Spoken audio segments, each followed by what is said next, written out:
Well, thank you for that warm greeting. That's 50 years in, I think, 6 minutes. So that's quite a journey. But we travel it with many people and with many of you. And as I enjoyed the award ceremony, and who'd have thunk the whole place would be winners? You know, all we could do is cheer each other on today. So we'll continue with that as we go into this. I'm going to talk to you today about what I think are the founding pillars of this business. I'll try and move along because Doug and Steve did such a great job covering almost all of it. But I'm going to cover them because if I don't cover them, there's nobody else to tell the story, because I was there when it happened. And it may be the last time we'll ever have a chance to be together like this. That's not a sad story. That's just the reality of life as it moves on. But the founding things that we did, only I can tell you about. And so I want to talk about them a little bit. And my story goes with many days with the people I see here. So we will move on from there a little bit. And Kato Nakajima-san from Japan was with me recently. And Kato said to me, "What did your faith have to do with the Amway plan?" And I looked at him and I said, "Kato, nobody's ever asked me that before. I don't know, but I'll try and answer you." And I began to go through it, and I ended up with the 4 pillars I want to talk to you about, or the foundation of this business.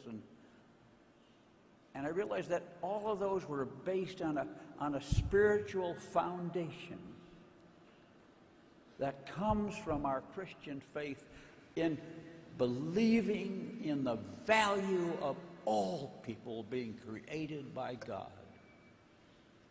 You see, that's the foundation of the business, was our belief in who you were, that you were just as good as we were, that everybody should have an equal chance.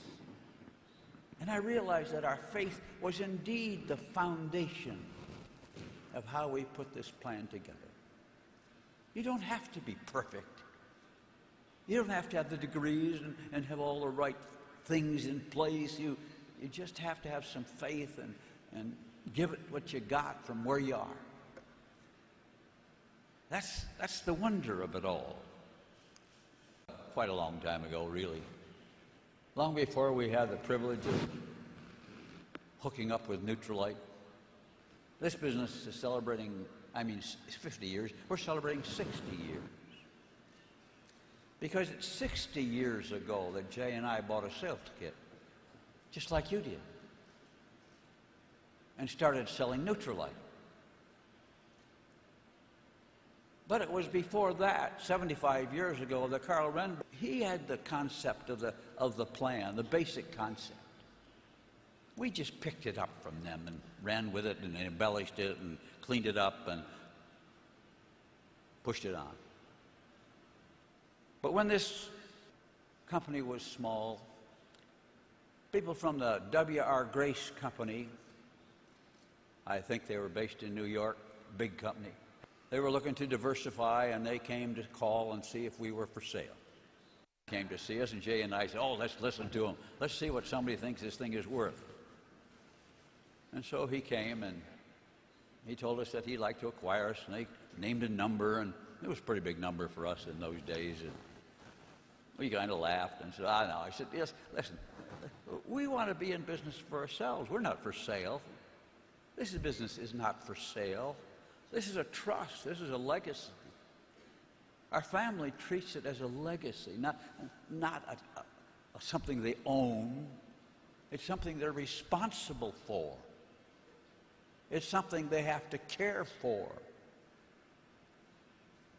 But they came and made this offer, and we laughed, and he said, "Well, I tell you, if you don't sell, We're going to start a company like this and compete against you. Kind of a little threat, you know. And I laughed and I said, listen, if you're going to do that, I want to get you the sales kit so that you'll get the plan right. If you're going to do it right. And he smiled, but he took the kit. I said, now, everything's in the kit. All the plan there. You better sell because we're going to take you on. Well, they took us on. They started a company called Grace Home Products. One day I met Mr. Grace himself. Mr. Grace. I said, I'm one of the guys, I'm the Amway guy, you know. They told me you were starting a company to compete against it. I said, what happened to it? He looks at me and I said, yeah, you know, he said, it went broke. I said, oh, really? I said, I gave the guy the kit. The plan was in there. All you had to do was follow. And he looks at me and says, young man. I was young then. But he poked his finger in my chest and said, young man, you left something out.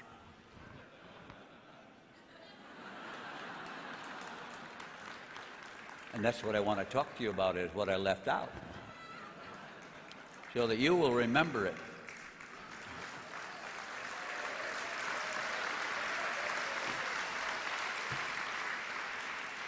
Because you and I both know it's not just the plan. It's based on this faith that God's hand created us and that all of us have value and significance. And it's that spirit that carries us forward. That's not in the kit. It's in your heart. Out of that came what we speak of as our founding pillars: freedom,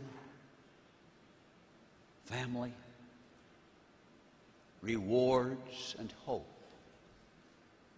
And I just want to hit those a little bit. Doug and Steve did such a great job on freedom that there's really not much left to talk about. But I want to add one thing, and they did brush upon it. Freedom and the free enterprise system that you enjoy and live with. Freedom always has responsibility. It's never just your right to be free, your right to do what you want to do. You have to carry with it the responsibility of doing it right. And that always comes down to a very simple phrase: you first and me second. My responsibility is to take care of you and make sure you succeed. And if that happens, then I succeed. And if you look at the plan, you see that that's all in the plan. That's what the plan is all about. You have to help your people, then you come out just fine. But when you get that backwards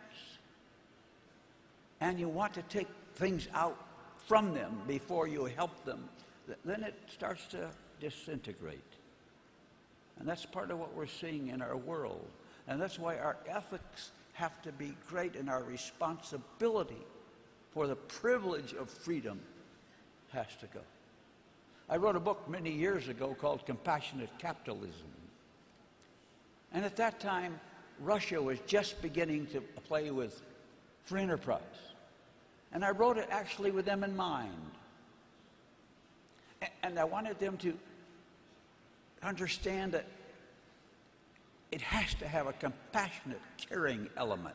If it's just about making money and not about caring for the people that are inside your country, then it doesn't work right. Somebody in Russia wanted to publish the book in Russian, and they came to me and said, there's too much God stuff in here. Can we take that out? And then we'd like to publish it. And I said, no. I said, if you take that out, throw the book away. Because the foundation of the book is in the value of the individual. That each person is to be respected, not just to be used or taken advantage of. It's you first, me second. That's the way I see freedom. So freedom in the Amway sense is what Doug and Steve talked about. But it's also in this sense of responsibility. The second thing of that, is family. We talk about the Amway family. Family is fundamental to this business because it's a relationship between us that we have. It's a relationship you have with all of your people that you bring in. They're not just distributors in your group. They're people you respect and love and care about. And if somebody's sick, then you all worry about it, don't you? And if somebody needs a meal because there's nobody home to cook, when somebody's there to do that. It's family. That's the glue that holds the business together. If you watched the basketball game last night, you watched a guy by the name of Michael Petrus throwing some nice three-pointers to help the Magic win. I think it's a good team. Anyway, that's just a little sidebar for the DeVos family. Michael Petrus was sitting in his chair in the locker room one day, and I came in with two young kids from my church that I was just bringing along to a game to encourage them. One of them had a little problem, and I said, I'll take him to the game and see if I can help him a little bit. And Michael was sitting on his chair, and he looked at these young guys and said to them, how old are you? And they said, 14. He said, it's Christmas time. You got a Christmas tree at your house? They said, oh, yes. He said, you have a family get-together, I suppose? And I said, yes. He said, I never had a family. I've never had a Christmas tree. I never had anybody sit around it. My mother died when I was 2, he said. And I was alone. And some people helped me, but I got along. And then one day an agent came along, and here I am and playing for the Magic. And I feel, he said, this is the first place I've ever been where I felt at home. And Michael said, he said, don't ever trade me. But he said, I just feel good here. And I put my arm around him and said, Michael, I said, you're in our family. Understand that. And the next day he got a quote in the paper, and he said, you know what? He said, being in the Magic, I feel like I'm in a family. You are in a family. And that's so important to us. That's the basic unit that holds society together. And that's why we have to hold each other together, lift each other up, encourage each other, do all of those things that you do as a family, loving and caring for each other. Family is a fundamental part of this. Now, we have a family, too. I have a wife. Jay and Betty were our neighbors. We not only were partners in business, we were buddies, we were friends, we were family. They lived next door. The kids went back and forth between the houses. When Jay and I were in our first business, a flying school, and we'd just go back and forth. And, we have 4 children. Jay had 4 children. They all are part of this. In our case, Dick spent 10 years when I got sick and ran this company beautifully, successfully, and began the first step in a transition to the next generation. And our son Dan worked in this company for, I think, 15 years, was a vital part of this business. But he knows this business too, and he's on the board. And our daughter Sherry is on the board. And Sherry worked in this company too, as did David Van Andel, and as did Barbara Van Andel, and as did Nan Van Andel, and as did, so all these kids know this business, they're involved in it. They've had a mission to it. The family. But it's not a thing they own, as I said. It's a trust that they're responsible for to you, to protect the hard work you have put in to build your business. And I want to move on to the fourth one, or the third one, actually, which is rewards. We have two types of rewards. You know, we have money rewards and we have pin awards. We have recognition awards. I don't know which is more important sometimes. Sometimes the idea of getting a pin and being recognized drives you more than more money does. But you like both. We offer both. It's important.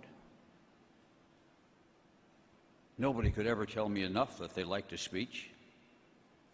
I could hear it over and over. So recognition is important to all of us.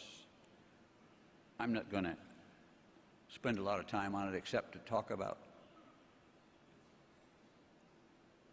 Don't be afraid to get out of the way. Your children are coming up.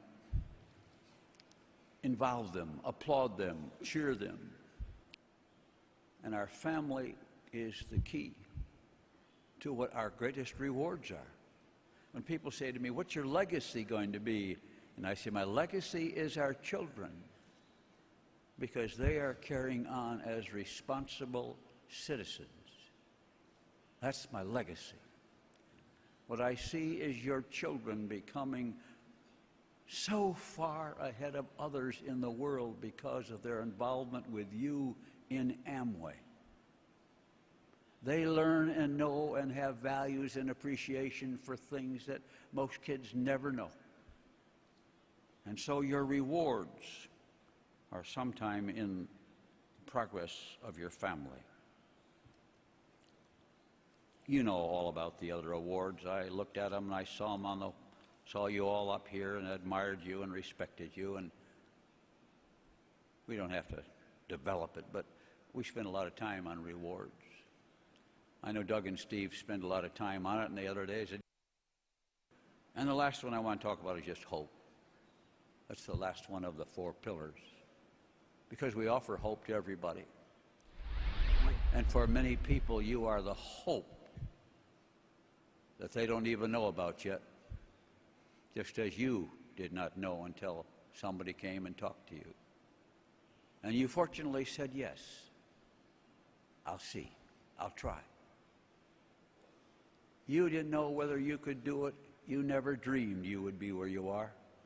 People say to me, "Do you ever dream it would be like this?" And I say, of course not. No one can dream that big. No one can see that far. We wanted to make a living and having our own business. That was our goal. Sam, when we acquired it from your family.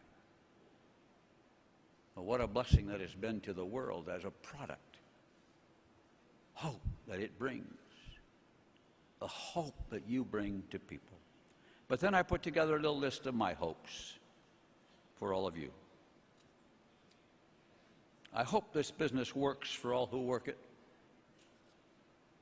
You know, some of our people that I know tried the hardest and it just never seemed to go for them. You got to like people like that. That always made me sad. They tried, but it just, somehow, it doesn't seem to work for them. So I hope it works for all the people who work it. I hope your business grows and grows and you never lose sight of the joy of watching other people achieve and discover their realization of their dreams. As you take people from poverty to achievement, to financial success, I hope you enjoy it. Smile, relish it, be proud of it, be grateful you had a hand in it. I hope you have that joy that comes only with watching others achieve. I've had some people in the past, distributors we had, who said, "You know, I don't understand why I don't get anybody in my group who takes charge." And I said to this person one day, I said, "That's because you don't let them. Because you don't have any room on your platform for them to stand up and be the leader. You always got to take the mic, and you always got to be in the middle, and you always got to be correcting them. Learn to honor the people coming up and give them space. I hope you'll be the best Amway business owner you've ever been. I hope you'll be the best model in your town. That when anybody sees you, they will say, oh, he's such a wonderful guy. He's in the Amway business, you know. And you become a model for him and your people of integrity and honesty and love and caring for others, as many of you do as you work the one-by-one process. I know many of you are all of that and more every day. But keep it up, will you? And I want to have one more comment. The other day I was talking to a group in Japan on a closed-circuit video conference thing into a meeting in Japan.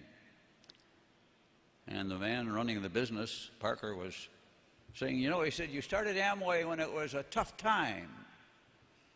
Business was bad and the economy was bad. He said, why did you start it then?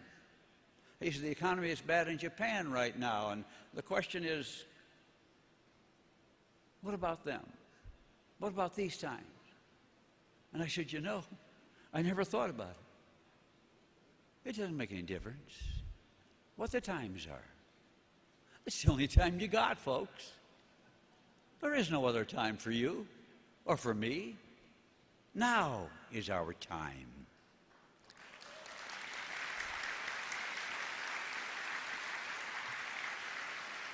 And when you're in this business, you learn to work with where you are now.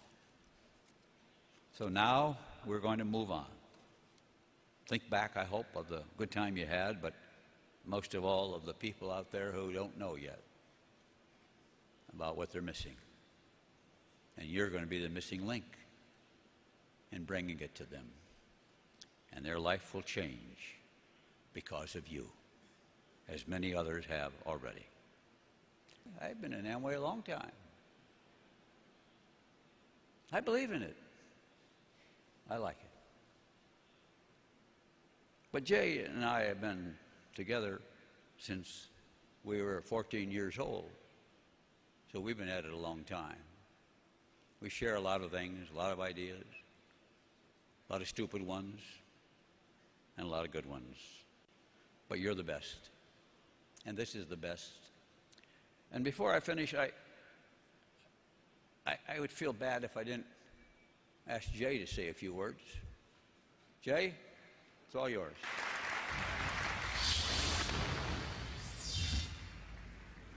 The volume of that applause not only is gratifying to me, but it lets me hear how much we've grown since Rich and I held our first Amway convention back in 1961. At that time, I think the entire audience could have easily fitted on this stage.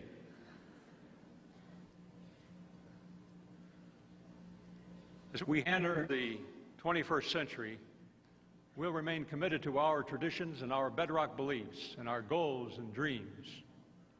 We also know that we have the flexibility to meet the challenges of this era of very rapid change. The courage to face change without fear is another quality of our leadership. Change means growth. Even if you think you know what the future holds, you can be in for a surprise sometimes. With the benefit of hindsight, of course, we always know that the future is almost always more remarkable than we can imagine. We can't always rely on the experts. We have to believe in ourselves. You can't predict the future, but you can follow your dreams. These are qualities of leadership that centuries cannot change. No matter what changes the future brings, the human heart, the human mind remained unchanged. And you are here because today you have dreams and you've set goals. And you're willing to work to meet your goals and to make your dreams come true. And those ageless qualities made us leaders in this century and will keep us leaders for the 21st century or for any century beyond. When Rich and I started Amway in our basements of our homes, we had a dream. We dreamed that Everyone should have the opportunity to be in business for themselves. Today I look at this tremendous group, this great crowd, and see all of you as fulfillment of that dream. And Rich and I thank all of you because you have made our dreams come true as we hope that we have helped you make your dreams come true. Thank you.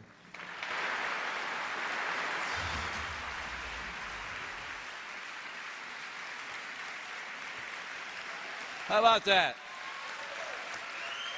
Well,